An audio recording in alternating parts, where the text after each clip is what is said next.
Hello everyone, welcome back to Medicomix. तो आप सभी का बहुत बहुत स्वागत है अपने यूट्यूब चैनल मेडिकोमिक्स पे। तो हमने सेकेंड पार्ट तक कर लिया था, ठीक है। डायबिटीज़ हमने सेकेंड पार्ट में किया, एंडोक्राइनोलॉजी अपना टॉपिक चल रहा है।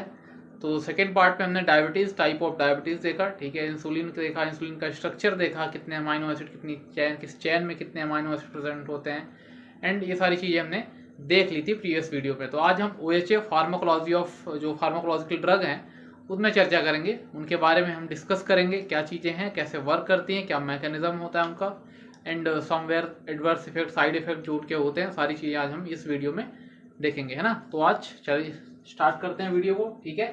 तो हेडिंग लगी हुई है डायबिटीज वैसे आप लगा लीजिए अगर कोई नोट्स बना रहा है, ठीक है। अगर कोई सुन रहा है तो भी अच्छा है। सो डायबिटीज हेडिंग है OHA। OHA का फुल फॉर्म आपको पता होगा, है ना। अगर आप बी फॉर्म कर रहे हैं, एडी फॉर्म के हैं, ठीक है, पता होगा। ओरल हाइपोग्लाइसेमिक ड्रग्स, है ना। क्या होती है? ओरल हाइपोग्लाइसेमिक ड्रग्स होती हैं OHA। या आप बोल सकते हो एंटी हाइपरग्लाइसेमिक ड्रग होती हैं, जो ब्लड में ग्लूकोज का लेवल अप है उसको रेगुलेट या डाउन करने का या उसको कंट्रोल करने का वर्क करती हैं, ठीक है। इतनी सारी चीजें इसमें हमने देखी। अब हम देखते हैं कौन कौन सी क्लासेस होती हैं, क्या ड्रग्स होती हैं। तो देखो, जितने भी OHA की ड्रग्स हैं जो ओरल हाइपोग्लाइसेमिक हैं, या डायबिटीज में जितनी भी ड्रग्स यूज होती हैं इस क्लास की, तो दो ही मैकेनिज्म से जनरली वर्क करती है। या तो किसी ऑर्गन में डायरेक्टली जाके ग्लूकोज के प्रोडक्शन या ग्लूकोज जो बन रहा है उसको कम करेंगी, ठीक है, उसको डिक्रीज करेंगे उसके फंक्शन को पर्टिकुलर, या तो जाके पैनक्रियाज से इंसुलिन के सिक्रेशन को जो तो इंक्रीज करने का काम करेंगे, ठीक है। तो हम देख लेते हैं ड्रग एक्टिंग ऑन, ऐसे डिवाइड कर लेते हैं OHA को हम, ठीक है, फर्दर, ठीक है, कि ड्रग कैसे डिवाइड करते हैं अपन। ड्रग एक्टिंग ऑन पैनक्रियाज, ठीक है, पैनक्रियाज, है ना। सेकेंडली हम डिवाइड कर देते हैं ड्रग को, ड्रग और ड्रग्स लिख लो, आप कुछ भी लिख सकते हो उस पर। Drugs acting on peripheral organ या पेरीफेरल जो टिश्यूज होते हैं, पेरीफेरल ऑर्गन कर देते हैं, ठीक है, पेरीफेरल ऑर्गन में। तो यहाँ पे जो है तो डायरेक्ट इंसुलिन या डायरेक्ट ग्लूकोज के जो प्रोडक्शन हो रहा है उसको समवेयर अफेक्ट करेंगे जो हमारी ड्रग्स होंगी, ठीक है। और इन दैट साइड, ठीक है, ड्रग एक्टिंग ऑन पैनक्रियाज अगर हम देखते हैं तो पैनक्रियाज में जो ड्रग जाके समवेयर इंसुलिन के रिलीज को इंक्रीज करेंगे, ठीक है ना, सिक्रेशन को, इंसुलिन को बढ़ाने का काम करेंगे, ठीक है। तो हम देखते हैं पहली इसमें जो ड्रग हम डिस्कस करेंगे, सबने सुन रखी होगी सल्फोनिल यूरिया, ठीक है, सल्फोनिल यूरिया, इसका छोटा भाई स्मॉल ब्रदर मैग्लीटिनाइड, सॉरी मैग्लीटिनाइड्स, ठीक है। इस क्लास में आप GLP-1 एनालॉग को भी रख सकते हो, ग्लूकागॉन लाइक पेप्टाइड, ठीक है, एनालॉग, रिकॉम्बिनेंट एनालॉग बोल सकते हो, रिकॉम्बिनेंट GLP भी बोल सकते हो, एनालॉग, ठीक है। साथ में आप DPP-4 इनहिबिटर को भी इस पर रख सकते हो, DPP-4 इनहिबिटर, ठीक है ना, ये हो गया इनहिबिटर। इतनी सारी चीजें आप इस क्लास में रख सकते हो, drug acting on pancreas. On other side, first drug we are going to put in this class of classification. So metformin,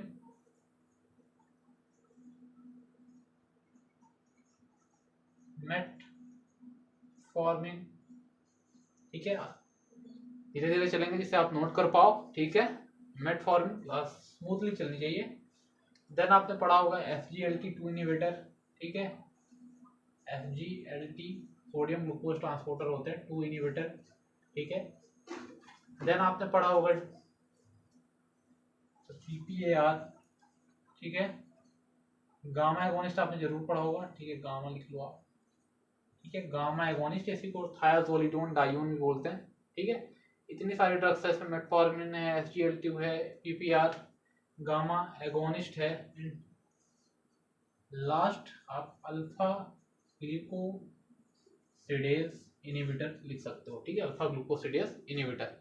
important classification यही है, ठीक है, जो 2023 में जीपैट 2023 में जो क्वेश्चन आया था तो यहीं से आया था, GLP-1 एनालॉग उसमें पूछा गया था, ठीक है, बहुत इजी क्वेश्चन था और आपके RRB में आने के पूरे चांसेस होंगे। बाकी आपको सेमेस्टर में लिखने के लिए तो इससे हेल्प मिल ही सकती है, ठीक है, आप नोट्स बना सकते हो यहाँ से।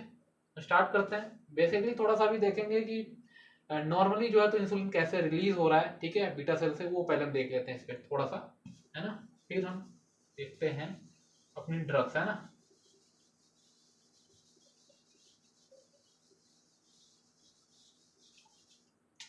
सो इंसुलिन देखते हैं कैसे रिलीज होगा, ठीक है, फिजियोलॉजिकली कैसे रिलीज होता है इंसुलिन, है ना। इंसुलिन कैसे रिलीज होगा ये देखते हैं, ठीक है। आपने देखा होगा जो ग्लूकोज ट्रांसपोर्टर्स होते हैं, वेरियस ग्लूकोज ट्रांसपोर्टर होते हैं, आपने पढ़ा होगा ग्लट 1 2 3 4 5 तक आई गेस होता है। सो ग्लट 2 जो है तो हमेशा पैनक्रियाज हो गया, ठीक है, लीवर हो गया, यहाँ सारी चीजों पर, किडनी में प्रेजेंट होता है, तो मोस्ट ऑफ द प्लेसेस में प्रेजेंट होता है। और ऐसे ही पैनक्रियाज अगर आप बनाते हो, ठीक है, मान लो या सेल हो गई पैनक्रियाज, ठीक है ना, बन जा दोस्त, छोटी सी बना लेते हैं अपन, जस्ट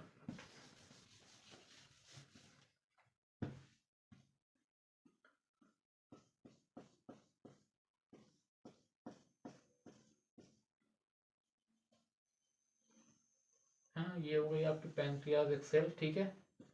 ये हो गया आपका ग्लट 2, ठीक है, ग्लूकोज ट्रांसपोर्टर, ठीक है, दिखाई दे रहा होगा आपको, क्लियर है ना, ग्लट 2। मान लो आपने ग्लूकोज लिया, कुछ भी मील ली, नहीं भी लोगे तो ग्लूकोज समवेयर आता ही रहता है, ग्लूकागोन है, तो यहाँ पे ये आएगा, ठीक है, इससे एंटर करेगा इस सेल में, ठीक है, ग्लूकोज एंटर किया, ठीक है। देन पढ़ा होगा आपने ग्लाइकोलिसिस में ग्लूकोज 6 फॉस्फेट में कन्वर्ट होगा, सॉरी यहाँ पे कन्वर्जन होगा इसका, इस पे लिख दिया है ना। तो क्या होगा यहाँ पे ग्लूकोज 6 फॉस्फेट में कन्वर्जन होगा। इसके बाद अगर आप देखते हो ग्लूकोज 6 फॉस्फेट में कन्वर्जन के बाद देन एंजाइम जो होता है यहाँ पे वर्क कौन सा करता है, तो वो हेक्सोकाइनेज होता है, ग्लूकोकाइनेज और हेक्सोकाइनेज। अगर समझ में ना आ रहा तो वर्ड पे आप जा सकते हैं, हेक्सोकाइनेज एंड ग्लूकोकाइनेज। तो ग्लूकोज 6 फॉस्फेट में कन्वर्ट हुआ, फिर आपको पता है इवेंचुअली हमको एटीपी का यहाँ से प्रोडक्शन होता है, एटीपी मिलती है। जो ये एटीपी होगी तो यहाँ पे कुछ चैनल्स होते हैं, ठीक है, पोटेशियम एटीपीएस चैनल होते हैं, potassium ATPs channel on the surface of the cell, ठीक है, पोटेशियम एटीपीएस चैनल। तो जनरली क्या होता है, जो पोटेशियम इनसाइड टू आउटसाइड, ठीक है, मूव कर रहा है, समझ लो आप, ठीक है, इनसाइड टू आउटसाइड मूव कर रहा है ना। यहाँ पे कैल्शियम चैनल भी होता है, ठीक है। तो क्या होगा, ये जो एटीपीएस बनेगा ना, तो डायरेक्टली जाके इस चैनल को ब्लॉक करेगा पहले तो, ठीक है, ये वाला चैनल जो है ब्लॉक कर देगा इसको। तो जो पोटेशियम सेल से इनसाइड टू आउटसाइड जा रहा है, ठीक है, तो वो कहाँ होगा, वो यहीं पे इंटरसेलुलर सेल को पोटेशियम को रुकना पड़ेगा। यहाँ पे पोटेशियम का जो कंसंट्रेशन इंक्रीज होगा इनसाइड द सेल, इधर कैल्शियम भी ब्लॉक होगा, कैल्शियम का कंसंट्रेशन इंक्रीज होगा इनसाइड द सेल। समवेयर यहाँ पे डीपोलराइजेशन होगा इनसाइड द सेल, है ना, डीपोलराइजेशन होगा इनसाइड द सेल, ठीक है, डीपोलराइजेशन इनसाइड द सेल, ठीक है, जो हमारी पैनक्रियाज या बीटा सेल्स होगी। और यहीं पे अपना इंसुलिन प्रेजेंट होता है, ठीक है, मान लो इंसुलिन है, सेल है ये ए बी बीटा सेल की, फिर जाके ये एक्ट करेगा, डीपोलराइजेशन होगा जैसे ही, फिर ब्रस्ट होगा ये, ठीक है, और इंसुलिन रिलीज होगा यहाँ से। नॉर्मली ये है कि ग्लूकोज जब भी आप लेते हो ब्लड 2 से एंटर होता है एक सेल में, ग्लूकोज 6 फॉस्फेट में कन्वर्जन होता है उसका एक्सोकाइनेज से, ग्लूकोज 6 फॉस्फेट इवेंचुअली एटीपी बनाता है। एटीपी जो है वो क्या करता है, जो पोटेशियम एटीपीएस चैनल होते हैं उनको जाके ब्लॉक करता है, पोटेशियम का concentration inside the cell increase होगा, then eventually there it will lead to then eventually it will lead to depolarization, and due to depolarization क्या होगा, बर्स्टिंग ऑफ सेल होगा यहाँ पे और इंसुलिन का रिलीज हो जाएगा, ठीक है, ऐसे होता है नॉर्मल ये फिजियोलॉजिकल बात, ठीक है। जो ड्रग्स हम पेनक्रियाज पे पढ़ेंगे जनरली, ठीक है, जो पेनक्रियाज पे एक्ट कर रही है वो समवेयर इसी मैकेनिज्म से करती है। लाइक आपने मैग्नेटाइट देखा होगा, आपने सल्फोनिल यूरिया देखा होगा, वो सारी ड्रग्स हम इसी में कवर करेंगे, ठीक है। नॉर्मल हो गया होगा, इसको रफ करते हैं, ठीक है।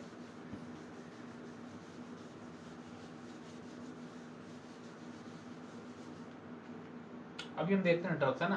पहली हेडिंग आप लगाओ सल्फोनिल यूरिया,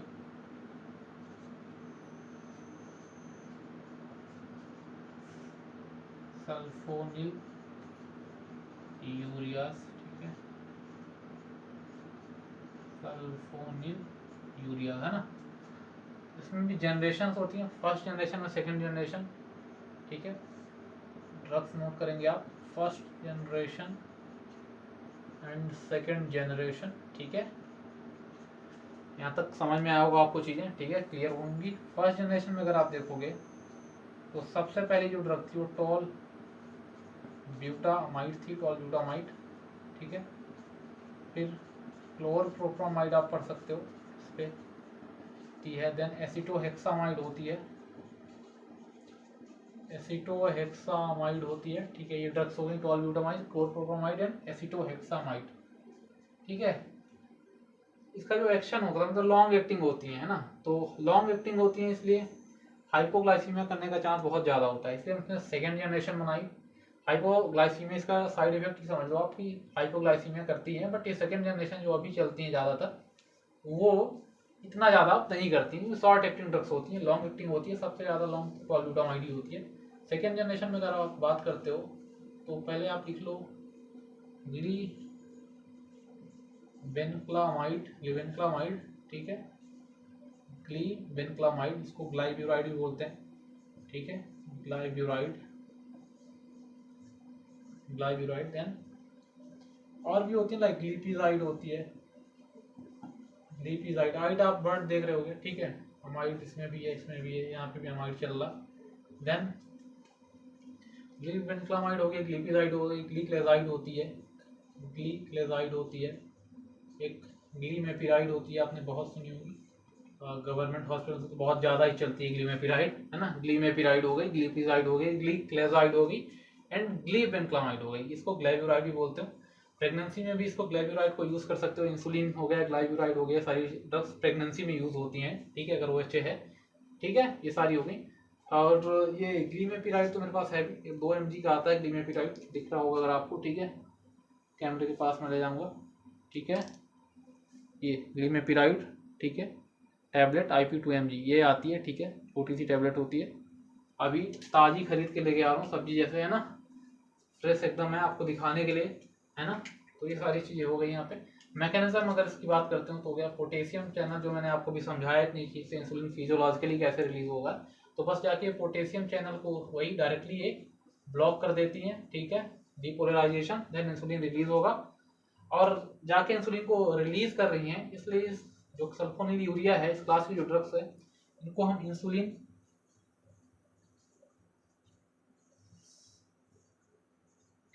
सिक्रेटा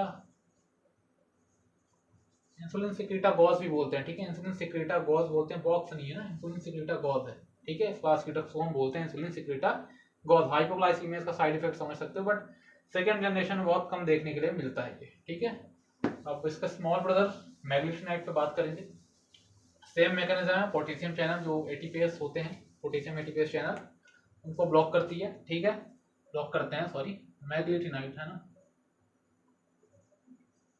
तो मैग्लिटिनाइड हम देखते हैं अभी, मैग्लिटिनाइड, ठीक है, इसमें रेपेग्लिनाइड आती है, नेटेग्लिनाइड आती है। अब ड्रग का नाम बस नोट कर लो, इतना इंपॉर्टेंट नहीं है कुछ, है ना, ड्रग याद रहे आपको, हो गया बहुत है। रेपेग्लिनाइड आती है, स्पेलिंग देख लेना एक बार, है ना, स्पेलिंग से जज नहीं करो क्योंकि स्पेलिंग इधर उधर हो जाती है। एंड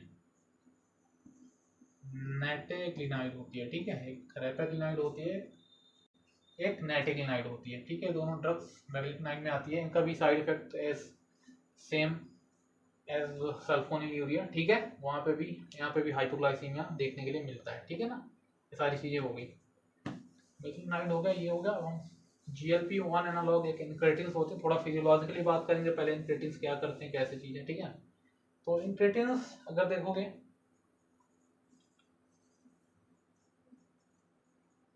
नॉर्मली भी हमारी बॉडी में प्रेजेंट होते हैं, लाइक GLP हो गया, GIP हो गया, ठीक है, ये सारी चीज़ें होती हैं, ठीक है ना। GLP हो गया, GIP हो गया, ग्लूकागोन लाइक पेप्टाइड हो गया, एंड ग्लूकोज डिपेंडेंट इंसुलिनोट्रोपिक पेप्टाइड हो गया, ठीक है, GIP। तो ये नॉर्मली प्रेजेंट होते हैं। नॉर्मली क्या करते हैं, जब भी आप कभी फूड का इंटेक करते हो, जो भी लेते हो, तो उसमें ग्लूकोज समवेयर होता ही है ना, तो ये जाके क्या करते हैं कि जो पैंक्रियाज है, ठीक है ना, वहाँ पे जाएंगे बीटा सेल्स के बाद और इंसुलिन के सिक्रेशन को प्रमोट करते हैं, ठीक है, इंसुलिन सिक्रेशन को प्रमोट करते हैं, इसीलिए इंपॉर्टेंट होते हैं इंग्रेडिएंट्स, ठीक है। साथ में अगर आप देखते हो, ये तो पैंक्रियाज लेवल पे बात हो गई, इनडायरेक्टली और डायरेक्टली जो अल्फा सेल्स होती है ना, जो पैंक्रियाज की अल्फा सेल्स होती हैं, ग्लूकागॉन को सिक्रेट करती हैं, आप लिख सकते हो, अल्फा सेल्स, ठीक है, जो ग्लूकागॉन को सिक्रेट करती हैं, ठीक है, अल्फा सेल्स, ठीक है।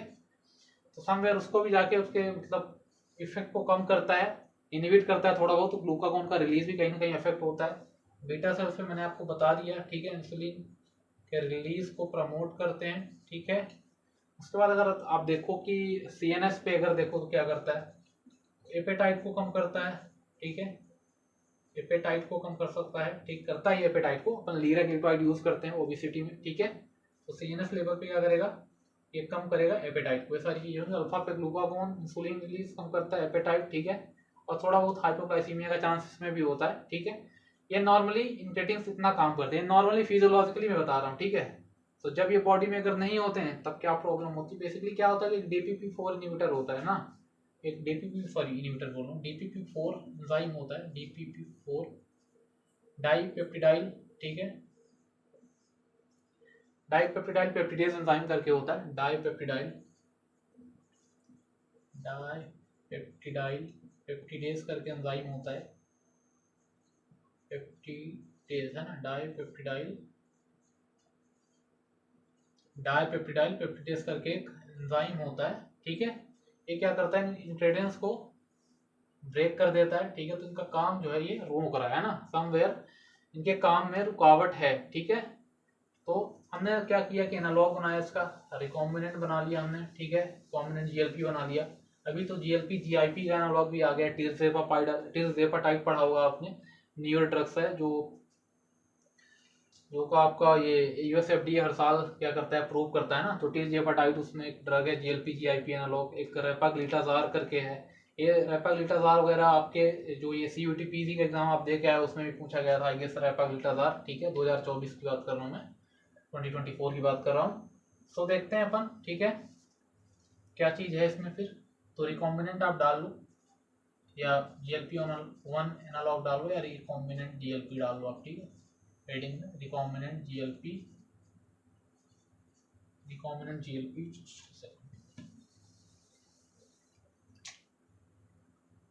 या तो आप रिकॉम्बिनेंट GLP-1 डाल लो या GLP-1 एनालॉग डाल लो, ठीक है।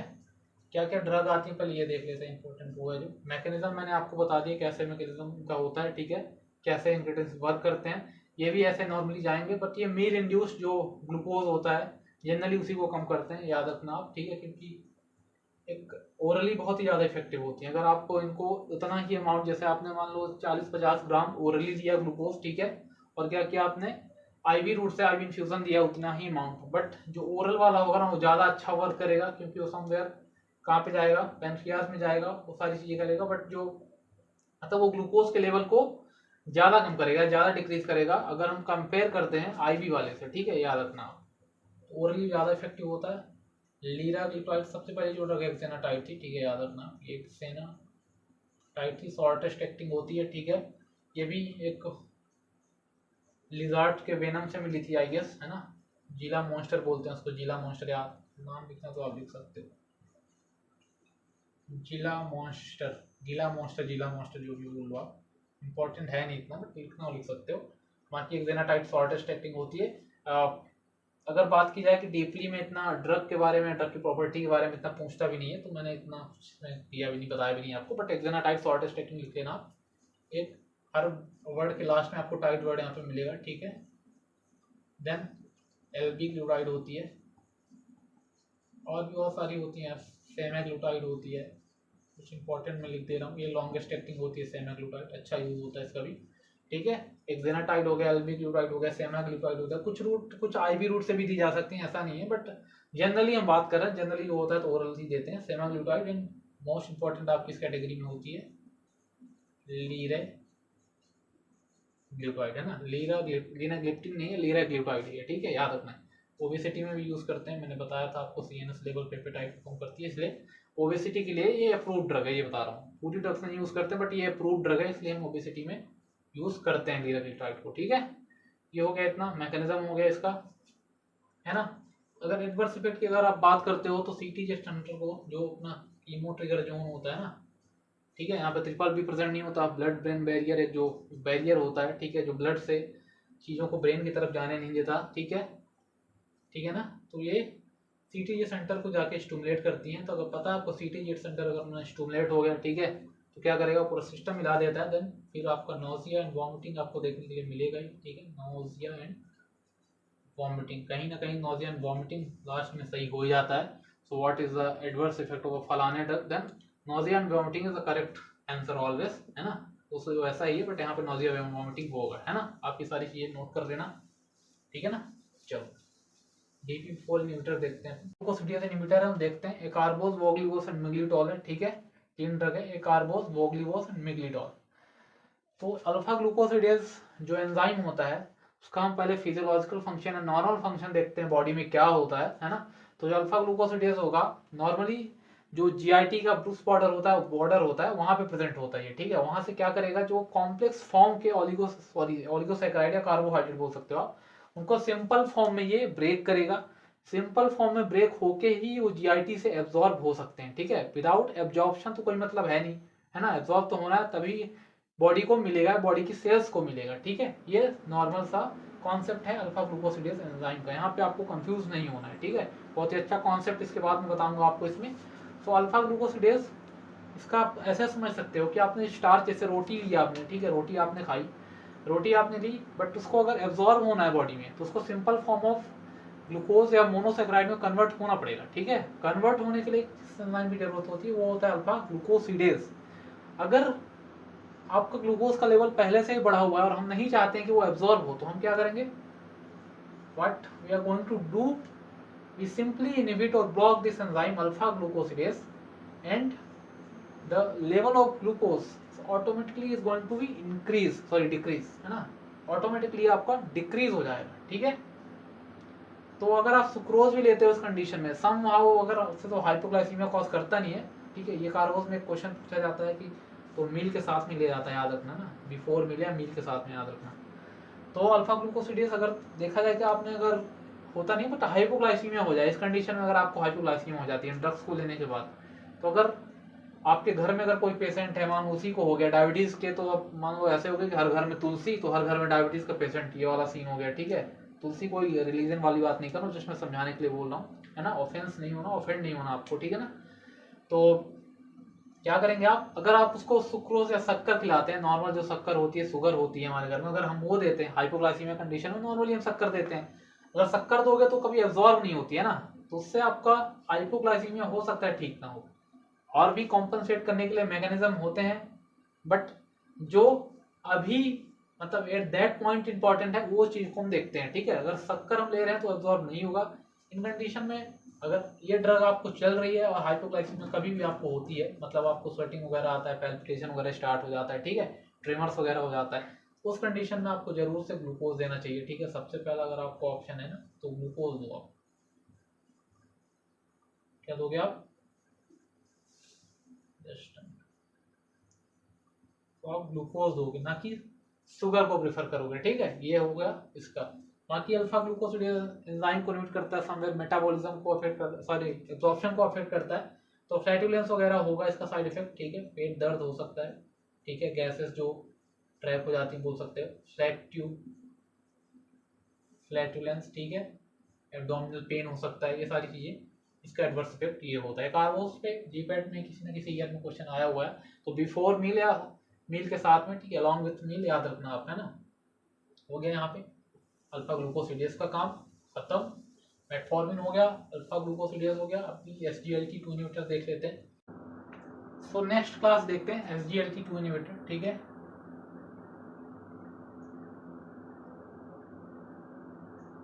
ठीक है, SGLT2 इनहिबिटर, ठीक है। SGLT1 एंड 2 दोनों होते हैं। तो 2 जो है आपको सिर्फ किडनी में प्रेजेंट होता है, 1 जो है तो किडनी में भी होता है, आई गेस इंटेस्टाइन में भी होता है। तो SGLT2 आपकी किडनी बस में होता है, ठीक है। तो ग्लूकोज का PCT से बहुत सारा पार्ट आपको पता होगा, प्रॉक्सिमल जो कॉन्ट्रेक्ट ट्यूब्यूल होता है, पार्ट होता है आपका नेफ्रॉन का, वहाँ से बहुत सारा ग्लूकोज रीअब्जॉर्ब होता है, ठीक है। तो हम क्या करेंगे कि रीअब्जॉर्प्शन को इनहिबिट कर देंगे, तो ब्लड में तो जाएगा नहीं, रीअब्जॉर्ब होकर तो ब्लड में ही जाना है उसको, ठीक है, तो ब्लड में नहीं जाएगा। तो इसके लिए नई क्लास है एक आप, ठीक है, ये जो ड्रग्स हैं, एक आप कैनाग्लिफोजिन याद रख सकते हो, एक ही 2 ड्रग हैं, कैनाग्लिफोजिन याद रख सकते हो, ठीक है, एंड एम्पाग्लिफोजिन आती है, बहुत कॉस्टली, मतलब थोड़ा कॉस्टली होती है। तो ये मेटफॉर्मिन वगैरह इनके कंपेयर में अगर देखते हैं, कंपेयरिंग करते हैं इसे, कैनाग्लिफोजिन हो गई, एम्पाग्लिफोजिन हो गई, ठीक है। ये दोनों इंपॉर्टेंट रखे याद रखना, कैनाग्लिफोजिन एंड एम्पाग्लिफोजिन, ठीक है, SGLT2 इन्हिबिटर। और इनका साइड इफेक्ट अगर देखो तो यूटीआई, जो यूरिनरी ट्रैक्ट इन्फेक्शन होता है सबसे ज़्यादा यही कॉज करते हैं, यूटीआई वगैरह, ठीक है। यूटीआई वगैरह यही कॉज करती हैं सबसे ज़्यादा, थोड़ा फ्रैक्चर वगैरह भी कॉज करती हैं, बट यूटीआई आपके लेवल के लिए, जो फार्मासिस्ट का लेवल है उसके लिए बढ़िया है यूटीआई, ठीक है, कॉज करती है। इतना हो गया SGLT2 के बारे में, ठीक है। फिर हम देख लेते हैं आपका PPR agonist, gamma agonist, sorry. So next जो है वह PPR गामा एगोनिस्ट, ठीक है।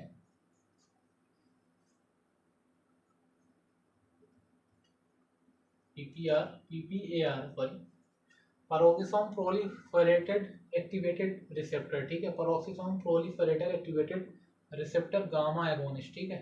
एक अल्फा भी होता है, तो अल्फा हम लिपिडीमिया में देखते हैं, ठीक है। यहाँ पे हम गामा देखते हैं, गामा एगोनिस्ट, ठीक है। इसमें जो ड्रग आती हैं वो रोजीग्लिटाजोन पायो, इसी को थायाजोलिडोन डाइओन भी बोला जाता है, ठीक है, थायाजोलिडोन डाइओन लिख देता हूँ मैं, थायाजोलिडोन, जोलिडीन होता है, सॉरी, डाइओन, ठीक है, इसी को बोला जाता है। ड्रग अगर देखोगे आप तो रोजी को मैंने पा लिया, तो रोजीग्लिटाजोन, ठीक है, पायोग्लिटाजोन, ठीक है। तो रोजी है अगर तो दिल का दर्द बना रहेगा आपको, ठीक है, तो MI करती है रोजीग्लिटाजोन। पायोग्लिटाजोन यूरिनरी ब्लैडर का कैंसर कॉज करती है, ठीक है, यूरिनरी ब्लैडर, ठीक है, कैंसर कॉज करती है, ठीक है, कार्सिनोमा। एंड PPR अगर देखो कैसे वर्क करता है, तो PPR एक टाइप का इंट्रान्यूक्लियर रिसेप्टर होता है, ठीक है। न्यूक्लियस के अंदर जो सेल्स होती हैं उनमें एडिपोज टिश्यू वगैरह प्रोटीन बनाता है, ठीक है। प्रोटीन के साथ क्या करेगा, जो एडिपोज टिश्यू में एक ब्लड फ्लोर प्रेजेंट होता है, ग्लूकोज ट्रांसपोर्टर, तो उसकी मदद से ग्लूकोज को ये एडिपोज टिश्यू में ले जाता है, जिससे ब्लड में जो है तो इसका कंसंट्रेशन कम होता है ना। तो समहाउ क्या करता है, ये सेंसिटिविटी, जो इंसुलिन की सेंसिटिविटी है बॉडी के लिए या बॉडी के ऑर्गन्स के लिए कि एक्ट नहीं कर रहा है, तो इंसुलिन की सेंसिटिविटी इंप्रूव करने में वर्क करता है। साथ में मेटफॉर्मिन भी आपको नोट कर लेना कहीं पे कि मेटफॉर्मिन और ये एक ही क्लास है, जो PPR एगोनिस्ट, गामा एगोनिस्ट है, और साथ में मेटफॉर्मिन, ये दोनों क्या करती हैं कि इंसुलिन की सेंसिटिविटी को इंप्रूव करती है ना। तो अगर क्वेश्चन आता है तो ये भी ऐसा बन सकता है कि कौन सी ड्रग्स है जो इंसुलिन की सेंसिटिविटी को इंप्रूव करके उसके रेजिस्टेंस को थोड़ा बहुत कम करती है, तो ये मेटफॉर्मिन एंड देन ये PPR गामा एगोनिस्ट, ठीक है। इतना ही रखते हैं, इसका मैंने आपको साइड इफेक्ट भी बता दिया। तो डायबिटीज, कुछ और ड्रग्स होती हैं लाइक ब्रोमोक्रिप्टिन वगैरह यूज होती हैं, सीनस में जाके एक्ट करके कुछ ना कुछ करती हैं वो भी, ठीक है, कंट्रोल करती हैं ग्लूकोज के लेवल को। तो ब्रोमोक्रिप्टिन आपको नोट करना कर लेना, ब्रोमोक्रिप्टिन, ठीक है, डोपामिन एगोनिस्ट होती है, ठीक है। सो ब्रोमोक्रिप्टिन है ना,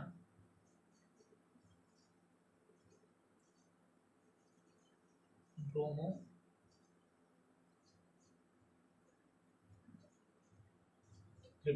ठीक है,